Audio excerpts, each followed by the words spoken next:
बड़ी खबर दिल्ली से। राजेंद्र नगर इलाके में हो गया बड़ा हादसा। दिल्ली हादसे में कुल 3 छात्रों की मौत हुई है। हादसे में 2 छात्राएं और 1 छात्र जिनकी जान चली गई।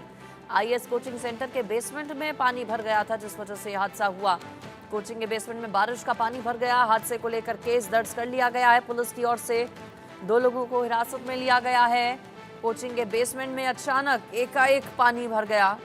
2 से 3 मिनट के अंदर बताया जा रहा है कि कई फीट तक पानी भर गया, जिस वजह से 3 छात्रों की मौत हो गई। कोचिंग सेंटर के बेसमेंट में लाइब्रेरी बनी हुई है। इसी लाइब्रेरी में बैठकर छात्र पढ़ रहे थे, जिस दौरान अचानक से पानी भरा घटना घटी। उस वक्त 30 से 35 स्टूडेंट्स मौजूद थे नीचे बेसमेंट में।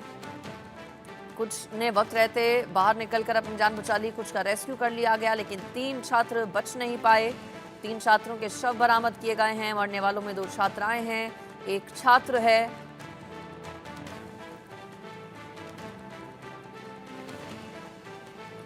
ज्यादा जानकारी इस पर मैं ले लेती हूँ। मेरे साथ हमारे संवाददाता आयुष जुड़ गए हैं ओल्ड राजेंद्र नगर से। ग्राउंड से मेरे साथ आयुष जुड़ गए। आयुष, मैं चाहूंगी तस्वीरें आप दिखाइए, और आपके पीछे लोगों की भीड़ बहुत ज्यादा है। प्रत्यक्षदर्शी क्या कुछ है जिन्होंने ये सब देखा? कैसे चंद मिनटों में इतना पानी भर गया कि 3 छात्रों की मौत हो गई? बिल्कुल अंजलि, इस वक्त घटनास्थल पर मैं मौजूद हूँ और गुस्साए छात्र यहाँ पर आप देख पाएंगे प्रदर्शन जो कर रहे हैं। इन छात्रों के मन में गुस्सा है इस चीज़ को लेकर कि किस तरह से यहाँ पर लापरवाही देखने को मिली थी। यहाँ पर जो पूरा मैनेजमेंट था वो कोलैप्स कर गया था, क्योंकि जिस प्रकार से पानी 2 से 3 मिनट के अंदर अंदर यहाँ पर भरता है, इन 2-3 मिनटों में वो बच्चे अंदर फंस जाते हैं। 30 से 35 बच्चे होते हैं जिनको रस्सी की मदद से निकाल लिया जाता है, लेकिन वो 3 ऐसे मासूम छात्र अंदर फंसे रह जाते हैं जिनको बचाया नहीं जा सका। जो बच्चे यहाँ पर अपना भविष्य बनाने के लिए आए थे, उनको पता भी नहीं था कि यही जगह उनके लिए कब्र गृह बन जाएगी। आप देख पाएंगे यहाँ पर छात्रों का जो भारी हुजूम लगा हुआ है, ये वही छात्र है जो इसी इलाके में आसपास कोचिंग सेंटर्स में पढ़ाई करते हैं और यहाँ की स्थिति के खिलाफ फिलहाल आवाज उठा रहे हैं। कुछ छात्रों से भी अब हम बात करने की कोशिश करते हैं, ये जो यहाँ पर बैठे हुए हैं, कि इनकी क्या कुछ मांगे हैं। कब से बैठे हैं आप लोग इस प्रकार? जी, हम आज रात 12 बजे से यहाँ पे बैठे हुए हैं। कल शाम को 7 बजे यहाँ पे पानी भरने की खबर आती है। करीब 13 फुट यहाँ पे पानी भरा था और करीब 2 बजे तक यहाँ 6 फीट पानी भरा हुआ था। 3 लोगों की ये लोग कह रहे हैं कि मरने की खबर आई, लेकिन ये अनुमानित किया जा रहा है कि 20 से ज्यादा लोग यहाँ मर गए हैं। यहाँ उनकी जान का कोई पता ही नहीं। अचानक से पानी कैसे भर गया? 2-3 मिनट डायरेक्टर को बुलाया जाए और लाइव बयान लिया जाए। डायरेक्टर का राउस आईएएस के डायरेक्टर को बुला के लाइव बयान लिया जाए कि कौन जिम्मेदार है। बताइए, 2 से 3 मिनट में पानी कैसे भर गया? ऐसा क्या हादसा? तो एमसीडी की भी गलती है। हर साल पानी भरता है, बिल्डिंग बनाई है अभी नहीं, तो सुविधा रखनी चाहिए कि पानी ना जाए। और कुछ छात्रों से बात करते हैं। कब से बैठे आप? नहीं, हम बहुत देर से हम येड़े बैठे, यहाँ पे कोई कमेंट नहीं कर। तो परेशानी आप छात्रों की यहाँ पर देख पा रहे हैं किस प्रकार से जो छात्र यहाँ पर परेशान हैं, वो प्रदर्शन करने को मजबूर हैं। ये वो छात्र हैं जो यहाँ पर अपना भविष्य बनाने के लिए आए हैं। ये वो छात्र हैं यहाँ पर जो पढ़ने के लिए आते हैं, लेकिन मजबूरन अब इन बच्चों को, जिनके हाथ में किताब होनी चाहिए थी, जिन बच्चों के हाथ में कलम होनी चाहिए थी, इनको सड़क पर उतरकर प्रदर्शन करना पड़ रहा है। हालांकि दिल्ली पुलिस यहाँ पर मौजूद है। दिल्ली पुलिस छात्रों को कल रात से ही समझाने का प्रयास कर रही है कि आप लोग घर चले जाइए, इस पर उचित कार्रवाई की जाएगी। लेकिन जो छात्र है उनकी मांग भी अपनी जगह पूरी तरीके से जायज़ है कि जिस प्रकार से यहाँ पर हर साल की समस्या है, हर साल यहाँ पर पानी भर जाता है और हर साल छात्रों को ऐसी ही मुसीबत का सामना करना पड़ता है, लेकिन इस बार जो हादसा हुआ उससे इतना बड़ा रूप ले लिया कि इसको हम शायद हादसा भी ना कहें। ये हत्या थी उन 3 छात्रों की, और ये हत्या की गई उस एमसीडी कमिश्नर के द्वारा जिसने यहाँ पर सही से निरीक्षण नहीं किया। ठीक है आयुष, आप बने रहिए मेरे साथ। मैं चाहूंगी आप छात्रों के बीच ही जाए और उनसे बातचीत करें, चूंकि बहुत बड़ी बात एक छात्र की ओर से कही गई है कि 3 नहीं और भी छात्र हो सकते हैं। क्या कुछ ऐसे भी छात्र हैं जो कि लापता है? आप बातचीत करने की आगे जाकर कोशिश कीजिएगा। फिलहाल 6 अलग-अलग तस्वीरें अपने दर्शकों को हम दिखा देते हैं। इस पूरे घटना से जुड़ी हुई हादसा ये बेहद दर्दनाक, जिसमें 3 छात्रों की मौत हो गई। राजधानी दिल्ली का ओल्ड राजेंद्र नगर इलाका, जहां पर कोचिंग इंस्टीट्यूट, जिसमें चंद मिनटों में कई फीट तक भर गया पानी। ये 6 अलग अलग तस्वीरें आपको दिखा रहे हैं। दर्दनाक हादसा किस तरह से हुआ। कोचिंग सेंटर में पानी भरने की वजह से 3 छात्रों की मौत हो गई। अब मौत के पीछे की वजह क्या रही, ये भी अभी जांच का विषय है। जांच इसलिए चूंकि क्या डूबने की वजह से इन छात्रों की मौत हो गई या फिर करंट फैल गया था, करंट लगने की वजह से छात्रों की जान चली गई, मजिस्ट्रेट जांच के आदेश दिल्ली सरकार की ओर से दे दिए गए हैं। साथी छात्रों में जबरदस्त गुस्सा है, आक्रोश है।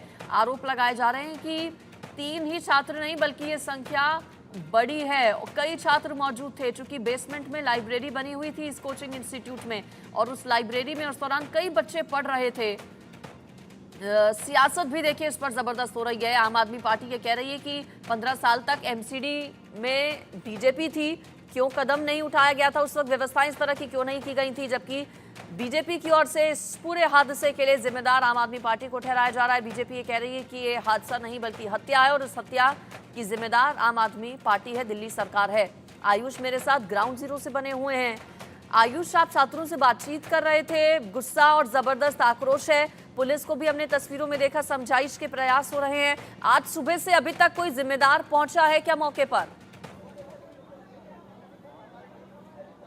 बिल्कुल, इस वक्त हम घटनास्थल पर मौजूद है। छात्रों के द्वारा भी प्रदर्शन किया जा रहा है, गंभीर आरोप लगाए जा रहे हैं। छात्र भी हमारे साथ मौजूद हैं। कुछ लोग यहाँ पर जो प्रदर्शन कर रहे हैं छात्रों की मांग को लेकर वो आए हुए हैं। क्या सुबह से कोई अधिकारी यहाँ पर एमसीडी की तरफ से हो गया हो, नगर निगम की तरफ से, दिल्ली सरकार की तरफ से कोई नेता, कोई अधिकारी, कोई शक्ल दिखाने भी आया है यहाँ? सर, मैं डॉक्टर भूपेंद्र चौरसिया हूँ। इन बच्चों के साथ लड़ाई लड़ रहा हूँ और प्रोटेस्ट में इनके साथ हूँ।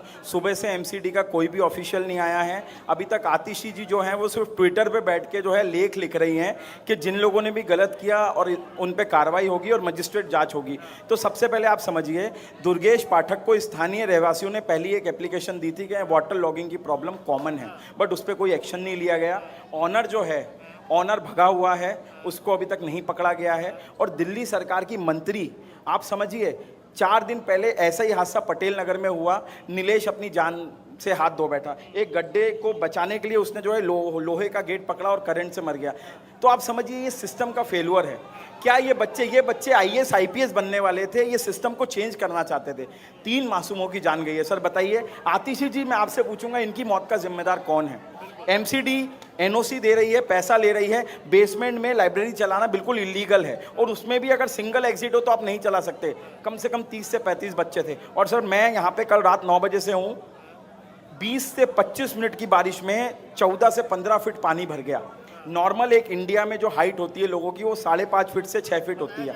कि सीवर टूटा था कोई और नाली टूटी थी जिसकी वजह से एक साथ पानी के अंदर? सर हो गई ना, क्योंकि पुरानी सीवर लाइनें आम आदमी पार्टी के एमएलए निकलवाते नहीं हैं, उसी के ऊपर नहीं रखवा देते हैं क्योंकि पैसा कमाना है। मैं आपको वही बता रहा हूँ, सिस्टमिक फेलुअर है एमसीडी का और दिल्ली सरकार का। और ये जो 3 लोगों जो हैं, इन मासूमों का बताइए, जब ये अपने घर जाएंगे इनकी बॉडी देख के इनके बाबूजी माताजी क्या बोलेंगे?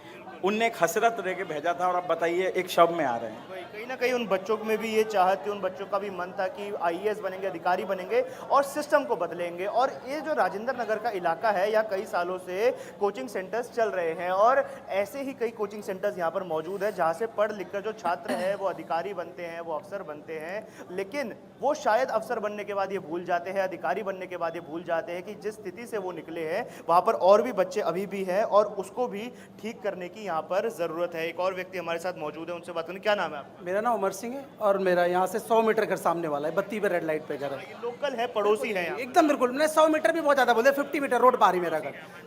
और मैं यहीं का हूँ, 25 सालों से यहीं पे हूँ। मैं देख रहा हूँ मेरे सामने सारी बिल्डिंगें बनी हैं। मैं ये कह रहा हूँ अगर आधे घंटे बरसात हो जाए तो कल मैं खुद यहाँ से, मेरा ऑफिस है, मैं यहाँ से गया, इतने पानी में गया, अब लगा ले 4 फुट पानी था, 4 फुट पानी में मैं गया हूँ। यहाँ की हालत इतनी, एक तो सबसे बड़ी बात में यहाँ प्रशासन की बहुत बड़ी, एक कमर्शियल एरिया नहीं है, रेजिडेंशियल एरिया है। कोई भी लाइब्रेरी देखे, सब में लाइब्रेरी बन रही है, ये सब में पैसे देगा एमसीडी लाइब्रेरी ले रही है। यहाँ का एमएलए जो है सबसे आयुष, आपको रोक रही हूँ, कुछ चोर और है, सीधी पैसे तस्वीरें आ रही है, खा वो रहा है। दर्शकों को दिखा देते हैं। समझाइश के प्रयास किए जा रहे हैं पुलिस कर्मियों की ओर से। I am exactly like you, wearing uniform, same emotions. Same emotions. Why would we, as Delhi police or as authority, we would like to hide anything? You want justice, we are working for the same. हम लोग भी यही चाहेंगे और करेंगे उसके लिए. And we are sure we'll do it to our best capabilities. इसमें क्या कोई any ifs and buts हो सकते हैं? बिल्कुल वकील, I was part of you. I can completely understand what you are going through because I am also going through the same. Do you think कि मैं वर्दी पहन लिया तो मेरे को दुख नहीं हो रहा है इस चीज़ का? बहुत हो रहा है, but I have to ensure also some responsibilities भी है मेरे पास, और आई एम विशिंग कि आप में भी वो रिस्पॉन्सिबिलिटीज बहुत जल्दी आए, so that you can be also part of the things. The thing is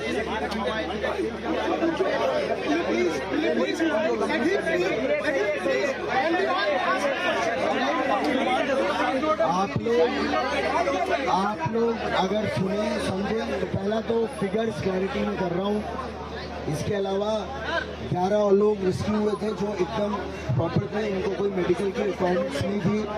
4 और थे जिनको हल्का फुल्का मेडिकल का रिक्वायरमेंट्स था, जिनमें से एक को थोड़ा, but they are all okay. ठीक है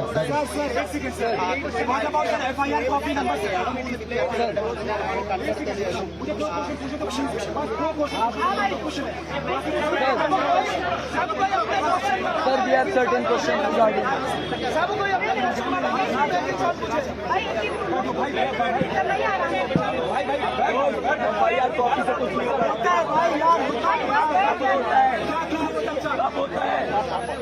FIR हो रहा है तो हो जाना चाहिए। आपके प्रोटेस्ट का कोई मतलब नहीं होगा जब आप काम शुरू करोगे।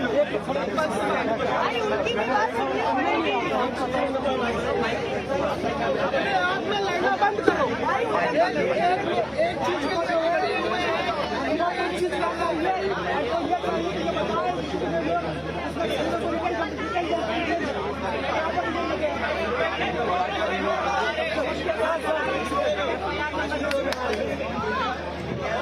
देखिए, आप लोग शांति बनाएंगे, आप लोग ऑर्डर में रहेंगे। तो देखिए, समझाइश के प्रयास किए जा रहे हैं। कुछ अधिकारी मौके पर पहुंचे हुए हैं, पुलिस मौजूद है, मनाने की कोशिश हो रही है। छात्रों को जानकारी दी जा रही है कि कुछ लोग जो अस्पताल में भर्ती थे उनकी हालत अभी ठीक है। 3 छात्रों की मौत हुई। सवाल यही कि आखिर जिम्मेदार कौन। आयुष भी हमारे संवाददाता मौके पर ही मौजूद हैं। कुछ छात्रों के साथ भी आयुष लगातार बातचीत कर रहे हैं। मजिस्ट्रेट जांच के आदेश आयुष दे दिए गए हैं पूरे मामले पर। अब क्या मांग है इन छात्रों की, कहा क्या जा रहा है छात्रों की ओर से? बिल्कुल, देखिए, कल जिस प्रकार से ये हादसा हुआ था, आम आदमी पार्टी और भाजपा दोनों के नेता यहाँ पर मौजूद थे। दिल्ली की जल मंत्री आतिशी के द्वारा जांच के आदेश दे दिए गए थे। मुख्य सचिव को पत्र लिखकर उन्होंने ये बात कही थी कि आप मजिस्ट्रियल इंक्वायरी इस पूरे मामले में कीजिए और जो भी दोषी है उसके खिलाफ सख्त कार्रवाई जो है वो की जाए। लेकिन यहाँ पर बड़ी बात यह है कि जो छात्र मांग कर रहे हैं, छात्रों के द्वारा ये बात कही जा रही है कि बहुत से ऐसे तथ्य हैं जिससे पुलिस प्रशासन यहाँ पर छुपाने की कोशिश कर रहा है। ऐसी कई बातें हैं जो पुलिस प्रशासन लोगों को नहीं बता रहा है। क्या कुछ वो बातें आपने लोगों से बात की? कुछ लोग कह रहे हैं कि छात्र और थे जो गंभीर रूप से घायल हुए और छात्रों की भी मृत्यु हुई, लेकिन पुलिस प्रशासन की तरफ से हालांकि इस बात की पुष्टि नहीं की गई है। और स्थिति को लेकर खास तौर पे यहाँ पर जो छात्र हैं उनका प्रदर्शन किया जा रहा है कि हर साल की ये स्थिति बनती है, हर साल का ये नज़ारा होता है कि जब यहाँ पर छात्रों को मशक्कत करनी पड़ती है अपनी लाइब्रेरी तक पहुँचने के लिए, अपने कोचिंग सेंटर तक पहुँचने के लिए, यानी जहाँ पर पहुँचकर कोई बच्चा IAS बनने का सपना देखना चाहता है, उसके लिए उसे 4-4 फुट पानी से होकर गुजरना पड़ता है। ऐसा एक स्थानीय नागरिक के द्वारा हमें बताया गया कि यहाँ पर जो स्थिति है वो इतनी गंभीर हो जाती है कि यहाँ पर खड़ा होना मुश्किल होता है, निकलना मुश्किल होता है। लोग स्कूल नहीं जा पाते, लोग यहाँ पर ऑफिस नहीं जा पाते। ये स्थिति यहाँ पर बन जाती है। ये यहाँ के हालात है, ये यहाँ की स्थिति है राजेंद्र नगर की, जहाँ पर जो आम आदमी पार्टी के विधायक है, आम आदमी पार्टी के निगम पार्षद है, डबल इंजन है इनका अगर कहें हम कथित तौर पे, लेकिन फिर भी काम यहाँ पर नहीं हो रहा है। काम सियासत जबरदस्त हो रही है, एक दूसरे को जिम्मेदार ठहराया जा रहा है, लेकिन सवाल यही कि असली जिम्मेदार आखिर कौन है? जिन परिवार वालों ने अपने बच्चों को खो दिया उनके पास तो उनके बच्चे वापस नहीं आएंगे, लेकिन क्या सबक आगे के लिए लिया जाएगा, ये भी एक सवाल। आपका शुक्रिया। फिलहाल